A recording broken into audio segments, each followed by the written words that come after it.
আজকে রবিবার বলে ঘুম থেকে বেশ খানিকটা দেরিতে উঠেছি ইচ্ছে করেই। তো উঠে দেখছি ঘড়িতে 8:30 বাজে, মানে যেখানে আমি 4:30টায় ঘুম থেকে উঠি সেখানে 8:30 বাজে, পুরো 4 ঘন্টা লেট।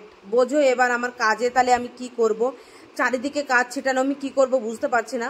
বরকেও ডেকে দিলাম, মানে বর মশাইকে উঠিয়ে ডেকে দিলাম, যাও বাজার করে নিয়ে আসো। সে মাছ মাংস বাজার করে নিয়ে আসলো, আর আমি এদিকে বাড়ির কাজবাজ সব গুছিয়ে নিলাম। তো সকালবেলা একটু মাছের ঝোল, ভাত আর মাংস করে নিয়েছি, আর বেশি কিছু করতে যাইনি আজকে। তো সকালবেলায় তো খাওয়া হয়েছে ভাত, মেয়ে আবার দুপুরবেলায় বললো মা মাংস দিয়ে একটু লুচি খাবো, দুপুরবেলায় একটু লুচি করে দাও। তো ওর জন্য আবার কটা লুচি ভেজে দিলাম। দেখো লুচিটা আবার ভাজতে গিয়ে দেখো এইটা আবার ফোলেনি, যেটার ভিডিও করছে সেটাই ফোলেনি। তো উল্টে নিয়ে একটু মানে বুদ্ধি খাটিয়ে ফুলিয়ে নিলাম, হয়ে গেল। তারপরে এর ফাঁকে কিন্তু আমি প্রচুর জামা কাপড় কেচেছি, প্রচুর, দুবার তুলে নিয়ে এসছি। এই যে হচ্ছে লাস্ট টাইম আমি তুলতে গেছি, বিছনার চাদর ফাদর সব কেচে দিয়েছিলাম। তো দেখো এই যে আমার বিছানায় চাদর পাতা নেই, এখন বিছানায় চাদরটা পেতে দেব। বিছানার চাদর পাতা বেশ ঝামেলার কাজ, যারা পাতে তারা বুঝতে পারে। আর বিছানার চাদর পাতলে যদি গুটিয়ে থাকে না, আমার খুব বিরক্ত লাগে, যার জন্য চাদরটা পাততে আমার অনেকটা সময় লাগে। অবশ্য দুজন হলে একসঙ্গে দুই দিকে ধরে যদি পাতা যায় তাহলে তাড়াতাড়ি হয়ে যায়, দুজন তো আর নেই, আমি একা একাই পাচ্ছি, তাই আমার অনেকটা সময় লাগলো।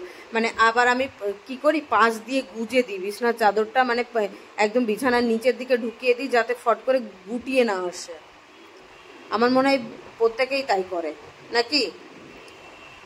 আর বারবার করে টেনে সমান করে দিই, মানে এটা আমার একটা বাজে অভ্যাস বলতে পারো। যখন গুছিয়ে আছে, কিন্তু যখন আমি পাতবো তখন যেন বিছানার চাদর একদম সুন্দর টান টান হয়ে থাকে একদম, তাহলে বিছানাটাও দেখতে ভালো লাগে। আমার তো তাই মনে হয়, বিছানা দেখতে ভালো লাগে। বিছানাটা পাততে বেশ খানিকটা সময় লেগে গেল। তো এরপরে আবার প্রচুর জামা কাপড় রয়েছে, সেগুলো ভাঁজ করতে হবে, বালিশের কভার পরানো, মানে প্রচুর। এত জামা কাপড় কেচেছি যে ভাঁজ করতে আমার এখন মনে হয় 1 ঘন্টা সময় লেগে যাবে, এত জামা কাপড় কেচেছি আজকে।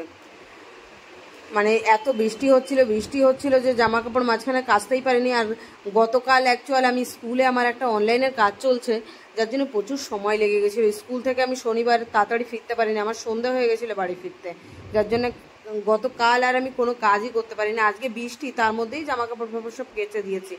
তবে সারাদিন বৃষ্টি নয়, কিছুটা সময় সকালবেলার দিকে ভালো বৃষ্টি হয়ে গেছে, যখন আমার বর বাজার করতে গেছে ও গিয়ে বৃষ্টিতে আটকে ছিল, বুঝেছো। তো তারপর থেকে মোটামুটি রোদ, 3-4 বার করে জামা কাপড় মেলে দিয়ে এসছে, আবার 3-4 বার করে, মানে ভয় পাচ্ছিলাম তো, আকাশে মেঘ করেছিল যে বাই চান্স যদি বৃষ্টি নেমে যায়, যদি ভিজে থেকে যায় জামা কাপড়, মানে বারবার করে উল্টে পাল্টে দিচ্ছিলাম। তো আর যেটা শুকিয়ে যাচ্ছিল সেটা তুলে নিয়ে আসছিলাম, এই করে করে জামা কাপড়গুলো মানে মোটামুটি সব শুকিয়েছে। আর বৃষ্টির মধ্যে বুঝতেই পারছো জামা কাপড় যদি মেদমেদে ভিজে থাকে কেমন বিচ্ছিরি লাগে।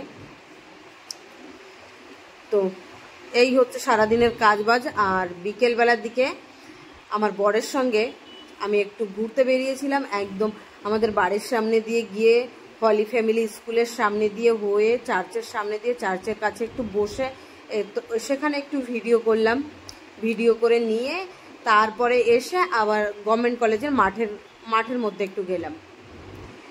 এই দেখো আমার বিছানা পাতা কমপ্লিট। এই যে হচ্ছে চার্চের সামনে একটু ভিডিও করে নিয়েছি, এরপরে একটু মাঠে এসে বসেছিলাম।